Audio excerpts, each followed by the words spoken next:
First of all, happy VE Day, Victory in Europe, everyone. Now, today might not seem the best day to do a video on a German World War II submarine, but of course this is a What If channel. And in fact, it is quite a poignant time to cover this submarine, because I believe that this submarine, the Type XXIII, or one like this, was involved in one of the last sinkings of Allied ships in World War II, and one that actually happened just after the ceasefire had come into effect, so very naughty. It also is a good reminder that it's really good job that World War II did end when it ended, because this was a very advanced submarine capable of doing a lot of damage. And had the war gone on for longer, submarines like the Type XXIII and the Type XXI could have caused some real damage to Allied shipping.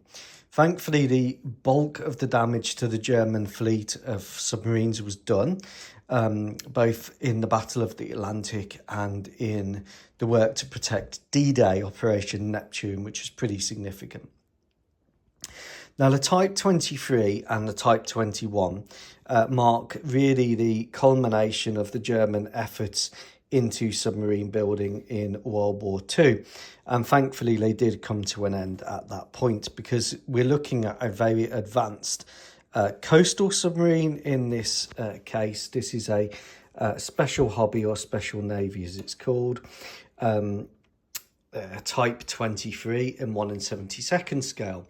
Now, submarine models in 1 in 72nd scale are quite hard to come by. They tend to be ridiculously priced and available only in America or in Europe, nothing really in Britain, which is very strange. So here we have 3 generations of Malagasy Whatif submarines, and I'm contemplating adding a 4th submarine to fill in some of the gaps. And this is the etch fest that is the special hobby model. It's a multimedia kit, so you get a plastic hull, you get some plastic parts, plastic sail, and then you get lots of resin parts and etched multimedia parts.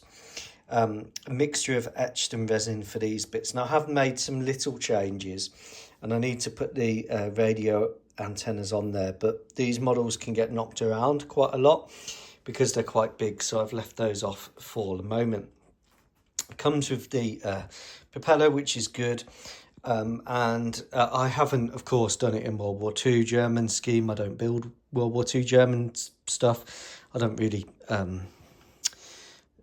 go into that much, but I've done this as a What If Malagasy submarine from the early 1950s, and the backstory to this is that the Malagasy Navy, whilst they were picking up lots of American surplus like Essex class carriers after World War II, Corsairs,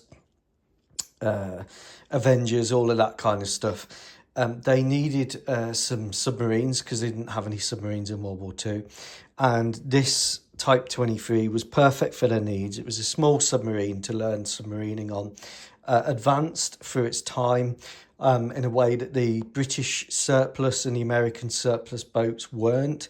They were very much the previous type of boat, which was faster on the surface than underwater, whereas the Type 21 and 23 were faster underwater and designed for underwater operations using the snorkel system. Very interesting boat, because to load the 2 torpedoes on this coastal submarine, you had to tip it back, and then a barge came along and the torpedoes were slid in the front there. So that's somewhat different to the Type 21, which was a much bigger boat, even bigger than the Type 212. However, if you look at this, the snorkel retracts in there. Everything is really tidily arranged. It's a very streamlined coastal submarine, and actually very capable vessel. So post-war, the Allies really learnt from the Type 21 and the Type 23. And the Malagasy, like I said, they wanted to start submarining. They needed to protect Madagascar from the French, who wanted to take it back.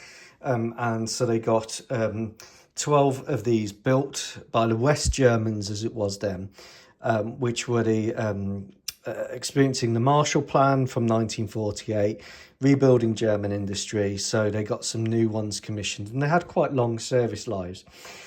Now, underneath this model, it does come with a stand. The paint is very sort of fragile because it's like I've weathered it, and it does rub up a bit badly. And I paint all of my submarines black because I would say, well, they would have had rubberized paint, because that was quite well known about at the time as a way of reducing the sonar reflection. Now, the hardest thing on this special hobby model was building these etched ladders, the ladder rungs here, and adding some of the etched parts. But other than that, it's gone together quite nicely. And it's actually been an easier job than doing my bottle class submarine, which is my totally scratch-made cycling bottle submarine here. Now, what I'm thinking of is obviously that this is a coastal submarine. And whilst it would have been quite good in protecting the Malagasy coast and the Mozambique Strait against roving French ships trying to take Madagascar back, because of course that was the main Malagasy enemy for much of the period up until they brought the Mirages in the 80s and made some restoration of relations. So what I'm thinking of is that this coastal submarine, the Type 23, is going to have a big brother, a ocean going submarine, which would have run beside it up until the 1970s. In 1975, the bottle class submarine would then take over the coastal role, run with that bigger one. And then finally in 2005, we've got the very advanced Type XXIIa German built submarine. Now, these aren't just being used by Germany, they're also used by Italy. I think Norway is planning to get some, and Sweden maybe, although they generally build their own submarines.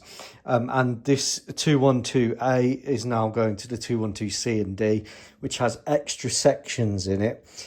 So it can carry things like the Tomahawk attack missile, and it's got more space for special operations because they probably want to do some espionage work in Russia, I expect, given the way things are going. Here I've got the generational start, 1950 to 1970s, 1970s onwards, and then 2005, the very end. Now, the capability of all of these submarines kind of grows. So this is a coastal submarine, very good for its time, very advanced for its time. And then as you go on, you get sort of 10 days that the submarine can remain submerged. Again, just a revision, and if you look at the size of it, the size of the beam, as it's called, the width has gone up, the capability's improved. You've got 2 torpedoes externally loaded. You've got 4 torpedoes here on this one, loaded from an internal hatch. And then you've got a proper torpedo complement on the Type 212A, and also the ability to fire Iris-T anti-aircraft missiles. Now, what I like about the 212A is when it's submerged, everything is nicely tucked away. It's one of the stealthiest submarines in the world. AIP propulsion. It can stay underwater on its own propulsion, I think, for 3 weeks on the AIP propulsion, which is pretty phenomenal. And then 12 weeks underwater, but you have to go to snorkel depth for the engines. So a real advance there in terms of technology. So that's where I'm going. And this is, if you like, the Malagasy Whatif submarine fleet. This special hobby kit, 1/72 scale, Type 23, is absolutely lovely. Like I said, I'm not into building German stuff. So, yes, it was one of the most advanced boats in World War II. Thankfully, the war did end, and we remember everyone who gave their lives in service in VE and VJ Day. And I hope you like these submarines. I do think the bottle class stands out quite well, really, for a scratch-built submarine made from cycling bottles, but then I'm a bit biased.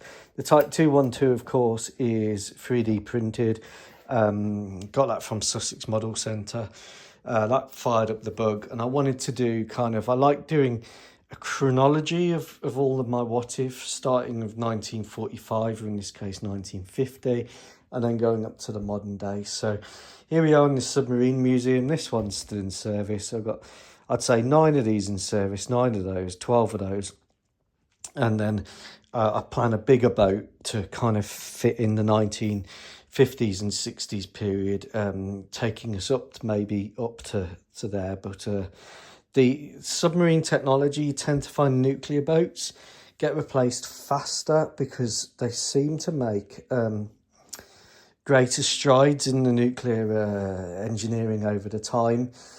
So those boats tend to have shorter lives, whereas diesel subs tend to serve for a long time, which is quite interesting, really, if you look at the Upholder and the Victoria class and what they're doing. But there you go. Happy VA Day, everyone. And thankfully, the war ended before these could do even more damage than they did. Take care. Goodbye.